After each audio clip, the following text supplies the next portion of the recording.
Good evening and welcome back to Bedtime Stories with Neelu. How are you? Thank you so much for all your story responses on yesterday's story, The Island of the Sun. So, the message in the story is we need to keep a tab on our greed. Those who missed this story can go back to my IGTV on Instagram. My YouTube channel link is there in bio on Insta and or my FB, yeah, Facebook. I'm Nilima Neel. Yeah, you can catch me anywhere. Coming to today's story. Today's story is the story of the Sleeping Beauty.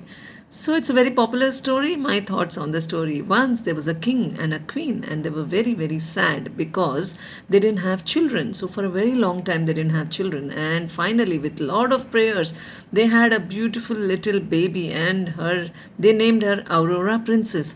And the princess was so tiny and so beautiful that they couldn't take their eyes off the little baby. So they decided to host a huge party for the little princess. So they organized for a banquet, and they called all the people in the kingdom, and invited many fairies, and out of them was one. Her name is Grizzle Stinky. So Grizzle Stinky was not a very nice person. She was a very nice fairy. Yeah, she was very cruel. So they forgot to invite Grizzle Stinky. Yeah. So, and they called all the fairies. So all the fairies got lovely presents, and they got, someone got trinklets, someone got anklets, someone got, lovely chimes, and they got bracelets, bangles, everything for the baby.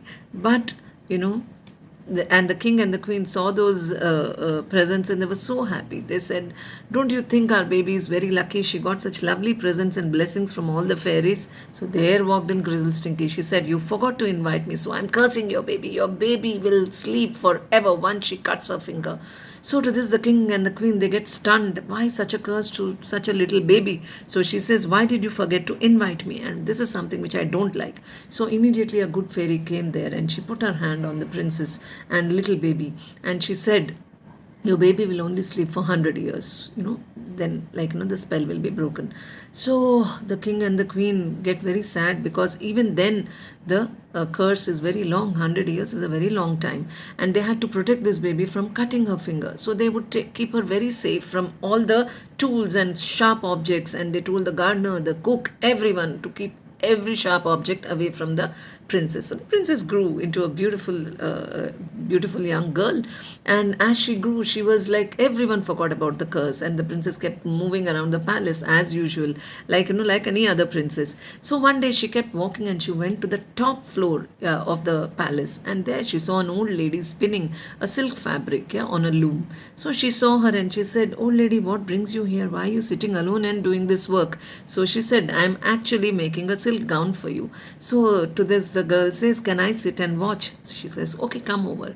So while spinning, the fabric, the old lady says, "Can you please help me?" And the girl puts her hand in the loom, and onto the loom, and immediately a spike comes out and hurts her finger, and she cuts her finger, and there she falls asleep. So the moment she falls asleep, Grizzle Stinky gets up from that old woman's wig, and she says, "Yes, my curse came true. This princess will not get up ever." And she goes away. So as she goes away, then, the princess falls asleep, the queen and the king fall asleep, the gardener falls asleep, the king falls asleep, the whole kingdom falls asleep, and the bushes start growing, the forest starts growing thicker and thicker, because there's no one to cut anything there. So behind the forest hides the whole kingdom. No one ever could figure out that there was once a thriving kingdom there, or a palace there. So after many, many years, no one knows that they're sleeping. They're sleeping. Yeah, that's all. And a prince passes by. So this prince hears many stories about this, about the palace, the princess, the curse, and the fairies, everything. So he decides to go inside. He goes to explore, and as he goes inside, he sees that the forest is so thick that he keeps cutting it with his sword, cutting the trees with his sword, and he gets in. And as he gets in, he sees a huge stone wall. So he climbs up the stone wall, and he gets to the other side and sees that the gardener is sleeping.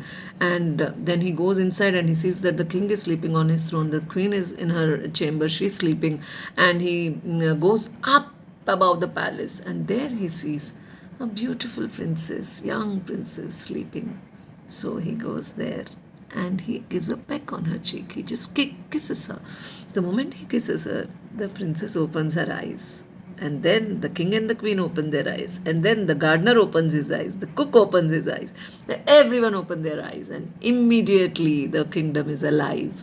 So then, the king and the queen praise the prince for coming there and waking them all up. Yeah. And they say that we don't know, we don't even feel that we have slept for so many years. So, and then they get both the prince and the princess married, and they live happily ever after. So what is the message in this story? Yeah, no matter what you do, you have to handle, yeah, whatever comes your way. Yeah, the king and the queen tried to keep the princess away from that curse, but she had to live her destiny. Yeah, so whatever you're supposed to do in life, it will happen. You should know how to handle it. Yeah. So the message in the story for me is like, don't hide away from the truth. You have to face it someday or the other. Yeah. Also, there is another message for me, which is like, uh, invite everyone to a party, especially those nuisance creators. Do not forget them, because they'll create more nuisance if you don't include them. Yeah. So this was also a funny message which I read in the story. I felt, yeah. So while reading this story, I remembered how in college, when I used to be there, I used to sleep a lot because I used to stay awake late night till late. So my mother one day was waking me up and saying, "Urmila, get up! Urmila, get up!" I said, "What Urmila?" I'm Neelima. So I said, "Why do you Urmila Devi?" She said. So my mother had this funny way of calling names, like. So when I said, "Why did you call me Urmila Devi?" So she said that in Ramayana is an epic. We all know, Indians at least know, that there was a king called Rama who was son of Dashrath, and Rama had three brothers, Bharat, Lakshman, and Shatrughna. So once King Dashrath sends Rama off to exile for 14 years, and Lakshman decides to accompany him. So Ram's wife Sita goes along with him, and Lakshman's wife Urmila, decides to come along with Lakshman. So Lakshman says, "No, there is no job for you there. I am going to protect them. I don't want you to come with me." But she doesn't listen. She says, "I want to come." So Lakshman says, "You sleep. I will put you to bed." He makes her sleep, and he puts her to Yoga Nidra. Yoga Nidra means a conscious state, but at the same time, the person is awake and asleep also. So the person knows what's happening, but the person is sleeping. So this is something which is a very different concept in yoga itself, I think. Yeah. And this is mentioned in many Buddhist scriptures, many. It got a lot of significance, yeah, in many cultures. So Yoga Nidra, in India, it's called Yoga Nidra, and she sleeps. She goes off to Yoga Nidra. Nidra means sleep. Yoga, you know that, yeah. An exercise of sleep. So she sleeps for 14 years, and when Lakshman returns, she greets him with a smile. He wakes her up, and then she greets him with a smile. She knows everything what happened around her. Yeah. So this is the reason why my mother called me Urmila Devi Get Up, because Urmila Devi slept for a very long time, 14 years. So this is what I remembered. It was a funny incident which I remembered. So what you feel about the story, please put it down in your comments. I'll respond to all the comments related to the story. I'll see you tomorrow here again, only on Bedtime Stories with Neelu. Till then, enjoy your weekend. Wake up with a fresh thought and a great purpose.